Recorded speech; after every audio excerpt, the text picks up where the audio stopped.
আসসালামু আলাইকুম বন্ধুরা। আজকে আমার ছাদ বাগানের কিছু গাছ তোমাদের সঙ্গে শেয়ার করব। দেখো, আমি সামনের বছর এই ড্রাগনের গাছটা লাগিয়েছিলাম, আর এই টমেটোর চারাগুলো আমার বর বসিয়েছে। আর এটা হলো ক্যাপসিকামের গাছ, একবার ফল দিয়ে পাতাগুলো আবার কত সুন্দর কচি কচি হয়ে বেরিয়েছে। আর এটা বেগুনের গাছ। আর এটা আমার খুব শখের একটা গোলাপের গাছ। আর আমাকে গোলাপের গাছ খুব ভালো লাগে, তাই আমি গোলাপের গাছ আমি দুটো বসিয়েছি।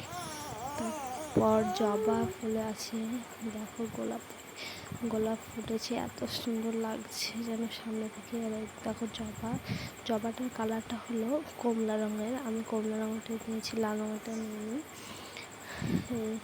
তারপরে ওখানে দেখো গাঁদা ফুল বসিয়েছি, এখানে আর একটা, আর ওখানে এরকম নর্মাল মরিচের গাছ, এখানে ক্যাপসিকাম, এখানে আরও বেগুনের গাছ।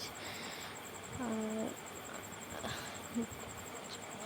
আমার ভিডিও যদি ভালো লাগে বন্ধুরা একটু সাপোর্ট করো প্লিজ। অনেক কষ্ট করে ভিডিও বানাই, খুব মনের ইচ্ছা নেই যে কিছু করার, তাই তোমরা একটা লাইক, কমেন্টস, সাবস্ক্রাইব করে দিও প্লিজ।